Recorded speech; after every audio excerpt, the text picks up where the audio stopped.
aplikante, pinirahan mo. Minsan tayo negative. Tandaan nyo, anong pinakita ko na. So ayan, ongoing po yung final interview ngayon dito sa May Silverios, Dagupan City. I am Ang very much Fraternal happy because Order of Eagles Philippine Andawis. and the other one sa kidney. Nakasalang po ngayon sa interview si Sir Gilbert Cerezo. Kaya yun. Interviewin po natin si Sir Lito Abon. Ayan.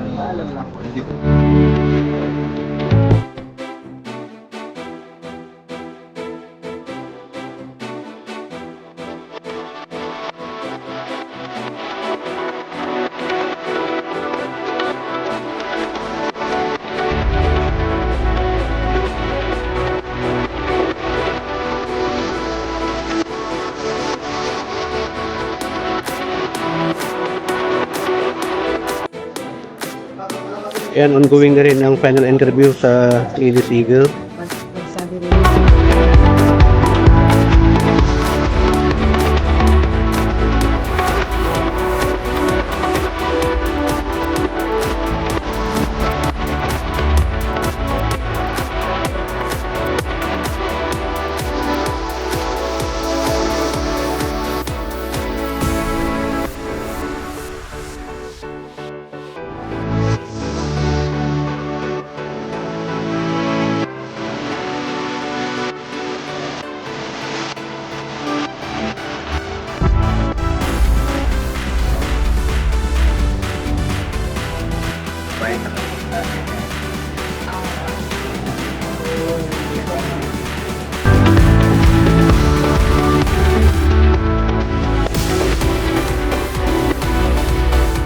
Good afternoon po, interviewin po natin si Sir Manuel Lee, ang Committee Chairman ng Philippine Eagles Andawis. Tapos Vice Governor din po sila.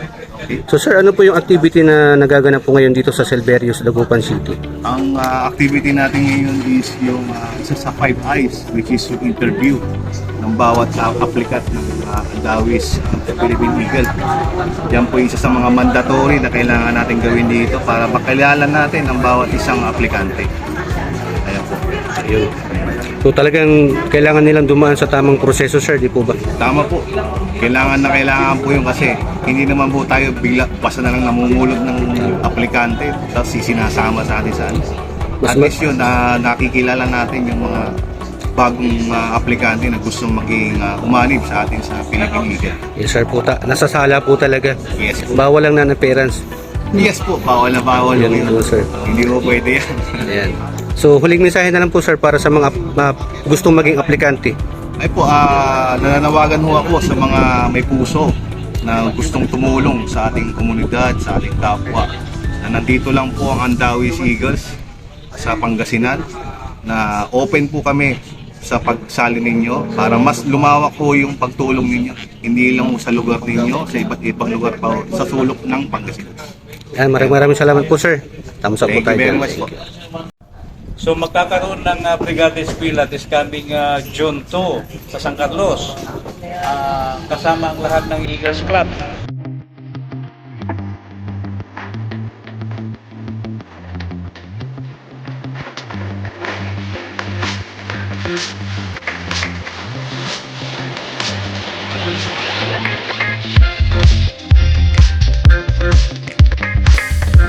May community, mas okay. Pag may community service, sama lang kayo mga kuya.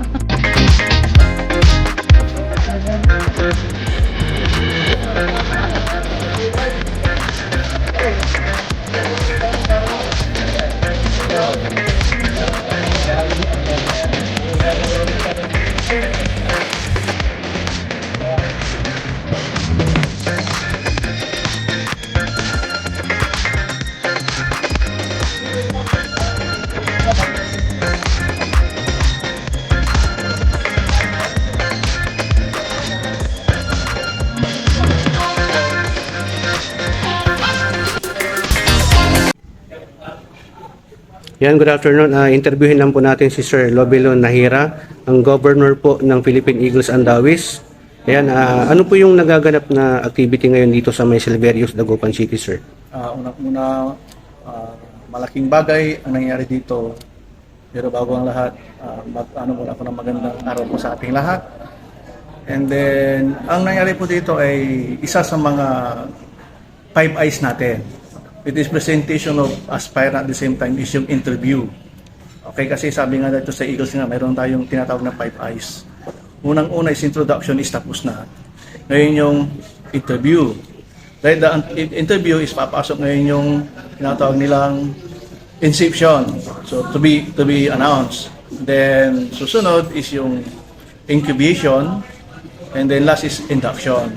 So ang Philippine Eagles kasi usually the Northern Luzon, Pangasinan, Andalusia Eagles region, hindi po tayo umaano na parang instant noodles lang.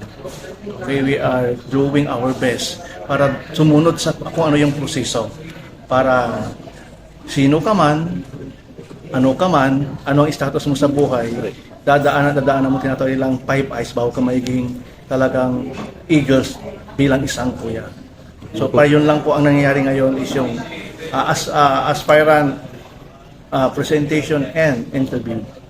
Yun, so hindi pala pwede dito sa atin sa Pangasinan Andawis regional ni sir na yung mga non-appearance. Opo, hindi po pwede. Dapat po talagang nandito.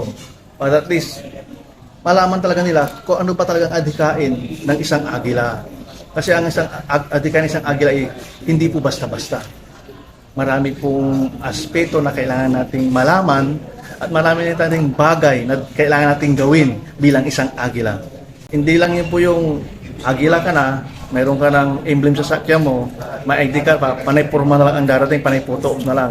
Hindi po tayo ganan. Mas maganda po yung mas maraming tulong kaysa maraming nakadikit sa katawan tsaka sa sasakyan. Tama po, kailangan na pagdaanan nila yung mga 5 eyes tapos yung community service. Yes. Tapos earn not given po talaga dapat po. Yes. So maganda yung proseso para sa inyo po, no? Ganun po talaga ang proseso kasi yung talaga ang nasa Magna Carta po natin. Sinusunod lang po natin. So yung Philippine Eagles na kinaniniban po yung yakap, ano po sir? Yes po. So maraming salamat sir. Pabilon Nahira, ang governor po natin dito sa Philippine Eagles Regional. Thank you po. Thank you very much. Na pinanganak na socio-civic organization sa Pilipinas noong June 22, 1979. Lahat dito na organisasyon sa Pilipinas, bisita lahat yan. Magsabi kayo ng organisasyon na hindi bisita. Bukod sa Agila, Lions, hindi dito galing yan. Rotary, hindi dito galing yan. Kasi minsan Rotary ito talagang GCI. Active din yan. Pero hindi dito nang galing sa atin yan. Bisita lahat yan. Pero itong kaya Social Civic Organization, first board, dahil gawa dito sa atin with the 11 founders.